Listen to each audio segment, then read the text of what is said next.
नवीन गोष्टी नवी कहाणी आजी आजोबा नित्य सांगती गाती हसती दिशा दहाही आनंदाची नवी पर्वणी ज्ञान रंजन अशी ही खाणी झरा नेऊया श्रोत्यांच्या मनी अनुभव अनुभव. जनसेवा फाउंडेशन पुणे प्रस्तुत ज्येष्ठ नागरिकांचा रेडिओ आय रेडिओ अनुभव. राष्ट्रीय समाज रक्षा संस्थान, सामाजिक न्याय व सबलीकरण मंत्रालय, भारत सरकार, मीडिया फॉर कम्युनिटी फाउंडेशन आणि जनसेवा फाउंडेशन पुणे प्रस्तुत ज्येष्ठ नागरिकांसाठीचा आय रेडिओ अनुभव. ज्येष्ठ नागरिकांच्या समस्या, प्रश्न आणि मार्गदर्शन यासाठी टोल फ्री हेल्पलाईन क्रमांक 14567 म्हणजेच एल्डर लाईन 14567 या क्रमांकावर सकाळी 8 ते रात्री 8 या वेळेमध्ये संपर्क साधावा. श्रोते हो नमस्कार. आपण ऐकत आहात जनसेवा फाउंडेशन पुणे प्रस्तुत आय रेडिओ अर्थात ज्येष्ठ नागरिकांचा रेडिओ अनुभव. कार्यक्रमात आता ऐकूयात सवयीची गुलामगिरी सोडणे म्हणजे आनंदी ज्येष्ठत्वाकडे जाणे हा पद्माकर पुंडे यांनी सादर केलेला विशेष कार्यक्रम ऐकूयात. तर घरात बसलोय आपण, पण आता काय गंमत झाली आहे माहिती का, आता ह्याची सवय झालेली आहे. आता बाहेर जायचं म्हटलं तरी नको वाटतंय असं झालेलं आहे. माणसाला सवय होते. आपल्याला आयुष्यात असं आहे ना, रोज जे रुटीन आहे त्याच्यामध्ये बदल केला तर सुरुवातीला जरा जड जातं, पण त्याची सवय होऊन जाते. आमचे एक प्राध्यापक मित्र आहेत बरं का, ते कुठेही सेमिनार, कॉन्फरन्स किंवा परीक्षेचे काम याच्यासाठी गेले ना तर मुक्कामाला घरी येणार. अगदी स्वतंत्र खोली असेल तरच तिथे ते मुक्काम करतील. आता त्यांना एकदा विचारलं, का हो असं काय करताय, तर ते मला म्हणाले, त्याचं काय आहे, मला 4 लोकांमध्ये झोपच येत नाही. हॉटेलमध्ये एकत्रित अशा ठिकाणी झोपच लागत नाही. स्वतंत्र खोलीत दार बंद करून घेतलं तरच मला झोप लागते. मला अशा पद्धतीने झोपण्याची सवय आहे. खरंच आहे, माणूस पटकन सवयीचा गुलाम होतो. बदल त्याला लगेच अंगवळणी पडत नाही. सवयीबद्दल गमतीनं असं म्हटलं जातं की एखाद्याला रोज सकाळी उठल्याबरोबर 2 तोंडात मारायला लागलं ना, काही दिवसांनी त्याला त्याची इतकी सवय होते की एखादा दिवस न मारता सुरू करावा लागला तर तो अस्वस्थ होतो. सवयीचं हे असं आहे. आपल्या दैनंदिन जीवनामध्ये सकाळी उठल्यापासून ठराविक टूथपेस्टची सवय आहे. ब्रँड बदलला तर नाही चालत, नको वाटतं ब्रश करायला. आंघोळीसाठी ठराविक साबणाची सवय. चहामध्ये साखर, दूध यांच्या प्रमाणातील सवय. जेवणात आधी पोळी का आधी भात ह्याची पण सवय असते. आधी पोळीची सवय असलं नाही, भात वाढलं जेवण अर्धवट राहतं. कपडे घालण्यामध्ये आधी पॅन्ट घालायची का आधी शर्ट याच्याबद्दलही विशिष्ट सवय. अशा अनेक सवयींचे आपण गुलाम झालेलो आहोत. आणि रोजच्या या गोष्टीमध्ये काही बदल झाला तर अस्वस्थता येते. त्या जोनाथन स्विफ्ट यानं गलिवर्स ट्रॅव्हल्स हे पुस्तक लिहिलेलं आहे.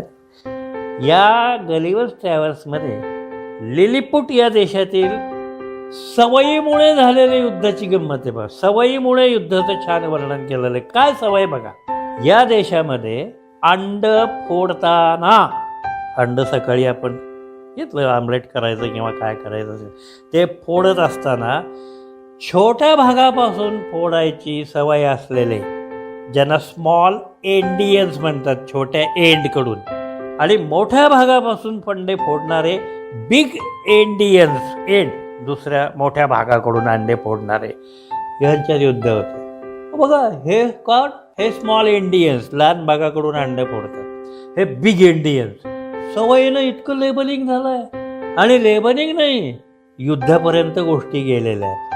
तर आमचे एक व्यापारी मित्र आहेत बरं का, खूप कष्ट करतात. सकाळपासून दुकान, संध्याकाळी रात्रीपर्यंत भरपूर काम. आणि आपल्या ह्या कर्तृत्वानं, कामामुळे, सचोटीनं त्यांनी व्यापारामध्ये यश मिळवलेलं आहे. समाजामध्ये नाव प्रतिष्ठा कमावलेली आहे. पण स्वभाव बाबा म्हणजे इतका तकतक तकतक करण्याचा, इतका तकतक करण्याचा, बरेच वेळा इतरांची काळजी, दुसऱ्याचा विचार, त्यामुळे एकदा सतत काही ना काही तकतक तकतक चालू असतं, सुरूच असतं ते. तर एकदा एका मित्राने त्यांना सांगितलं, शेठ आता या वयात इतकी तकतक कमी करा हो. त्यावर दुसऱ्या मित्रानं असं म्हटलं, अरे बाबा त्यांनी तकतक कमी केली तर त्या आजारी पडतील, त्या सवयीनंच राहावं लागतं. सवयीचं हे असं आहे, बरोबर आहे ना. ग्रामीण भागातून पुण्यात आलेले एक गृहस्थ भेटले. काही दिवस पाहुणे म्हणून आलेले होते. त्यांचं पोट बिघडलं म्हणून डॉक्टरकडे गेले, औषधी घेतली. मी त्यांना विचारलं, काय झालं हो तब्येतीला? ते काय म्हणाले, अहो इथलं पाण्यानं पोट बिघडलं. पाण्यानं पोट बिघडलं? मला आश्चर्य वाटलं. अहो म्हटलं इथे डबल फिल्टर्ड पाणी आहे, शिवाय घरी ॲक्वागार्ड लावलेलं असतं, इतकं शुद्ध पाणी, पाण्यानं कसं पोट बिघडेलं? काय म्हणाले माहिती का? ते म्हणाले, अहो म्हणूनच गावाकडे कसं आहे, विहिरीचं किंवा नदीचं डायरेक्ट पाणी पिणार आहे आम्ही, इतकं शुद्ध पाणी पिण्याची सवय नाही हो आम्हाला. बिघडलं पोट. खाण्यापिण्याच्या सवयीसारख्या गमतीशीर सवयी शारीरिक हालचालीत असतात, देहबोलीत असतात. शाळेत असताना सायन्सचे शिक्षक होते, ते 8वी-9वीत असेल मी, ते वर्गात येताना आणि शिकवताना त्यांना एक सवय होती, ते दोन्ही खांदे अधूनमधून उडवायची सवय होती, दोन्ही खांदे उडवायचे. तर काही वात्रट मुलं काय करायचे, ते वर्गात येत असतील, ते दोन्ही बाकांच्या मधल्या रांगेतून ते यायचे आतमध्ये. ते वर्गात येत असतील ना, तर त्यांच्या मागून येताना एखादं वात्रट पोरगं खांदे उडवत यायचं. त्यांनी खांदं उडवलं की यांनी खांदं उडवलं. हशा पिकायचा. सरांना कधी कळलं नाही हे, पण आमची ती गंमत सवय आहे. आता एकदा सकाळीच दुसरे एक प्राध्यापक त्यांना भेटले, आणखी एक प्राध्यापक आहे. तर दुसऱ्या प्राध्यापकांचा आणखी एक सवय कशी, सदैव हसतमुख आणि उत्साही. कोणी भेटलं की हा हा हा हो हो हसून स्वागत करणार, हसून बोलणार, अरे वा छान छान असं शब्द पेरणी करणार. त्यांना कोणी काही सांगितलं ना की त्यांची आपली एकच प्रतिक्रिया, अरे वा फारच छान. कौतुक केलं पाहिजे ना दुसऱ्याचं, खूप सवय कौतुक करण्याची, अरे वा फारच छान.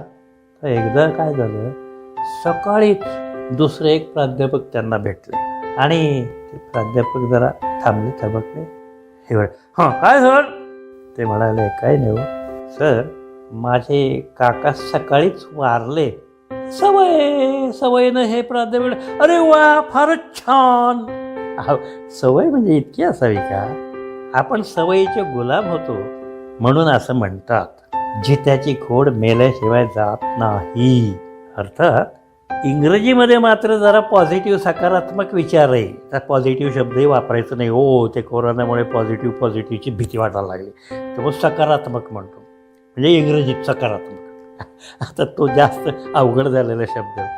सकारात्मक विचार आहे. इंग्रजीमध्ये असं म्हणतात, हॅबिट्स डाय हार्ड. आपण म्हणतो सवयी जित्याची खोड मेल्याशिवाय जात नाही, पण इंग्रजीत म्हणतात हॅबिट्स डाय हार्ड, दे डाय. हॅबिट्स डाय हे महत्त्वाचं आहे. प्रयत्न करा. सवयी बदलता येतात नाही, काही वेळा सवयी बदलाव्या लागतात. आणि विशेषतः ज्येष्ठ झाल्यानंतर, निवृत्त झाल्यानंतर सवयी बदलाव्या लागतात.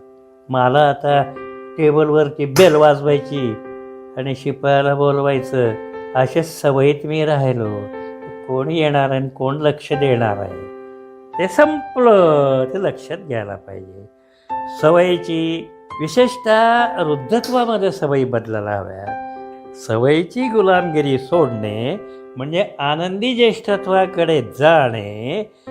काय माहिती का, नटसम्राटमध्ये पाहतो ना, आप्पासाहेब बाहेरून हातगाडीवरून कागदामध्ये भजी बांधून आणतात आणि सोफ्यावर बसून खात बसतात.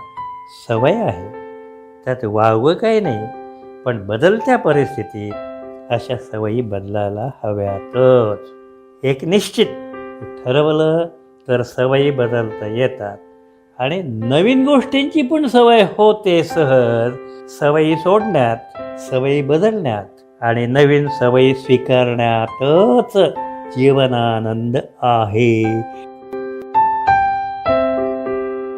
श्रोते हो, आत्ताच आपण सवयीची गुलामगिरी सोडणे म्हणजे आनंदी ज्येष्ठत्वाकडे जाणे हा पद्माकर पुंडे यांनी सादर केलेला विशेष कार्यक्रम ऐकलात. अशाच प्रकारच्या माहितीपूर्ण कार्यक्रमांसाठी ऐकत रहा जनसेवा फाउंडेशन पुणे प्रस्तुत आय रेडिओ, अर्थात ज्येष्ठ नागरिकांचा रेडिओ अनुभव आय रेडिओ.